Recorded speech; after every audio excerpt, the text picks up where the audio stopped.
രാമന്റെ നഗരമായ അയോധ്യ വീണ്ടും ലോകവേദിയിൽ സ്ഥാനം പിടിച്ചിരിക്കുന്നു. മുഖ്യമന്ത്രി യോഗി ആദിത്യനാഥിന്റെ അസാധാരണ പരിശ്രമത്തിലൂടെയും മാർഗനിർദ്ദേശത്തിലൂടെയും അയോധ്യയിലെ രാംലീല ഇന്ന് ലോകത്തിലെ ഏറ്റവും വലുതും ഗംഭീരവുമായ രാംലീലയായി മാറിയിരിക്കുന്നുവെന്ന് പത്രക്കുറിപ്പിൽ പറയുന്നുണ്ട്.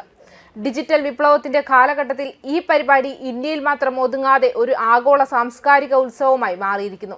ഈ വർഷം 50ലധികം രാജ്യങ്ങളിൽ രാംലീല ഓൺലൈനിൽ സംപ്രേഷണം ചെയ്യുകയും മൊത്തം 62 കോടിയിലധികം രാമഭക്തർ കാണുകയും ചെയ്തു.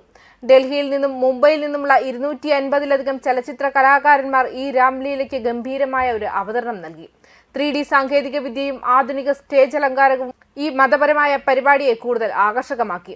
വേദിയിൽ മാത്രമല്ല, സ്ക്രീനിലും ഈ പരിപാടി ഒരു പുതിയ ചരിത്രം സൃഷ്ടിക്കുകയാണെന്ന് ഒരു പത്രക്കുറിപ്പിൽ പറയുന്നുണ്ട്. കൂടുതൽ രാമഭക്തരിലേക്ക് എത്തിച്ചേരുന്നതിനായി ഈ വർഷം രാംലീലയുടെ തത്സമയ സംരക്ഷണത്തിനായി 10 കോടിയിലധികം രൂപ ചിലവഴിച്ചു. Data play, VI app, Airtel, Shemaroo, Bhakti, YouTube channel, Facebook പേജുകൾ, മറ്റ് ഡിജിറ്റൽ പ്ലാറ്റ്ഫോമുകൾ എന്നിവയിലൂടെയാണ് ആരാധന എന്ന ഈ സംപ്രേഷണം നടന്നത്.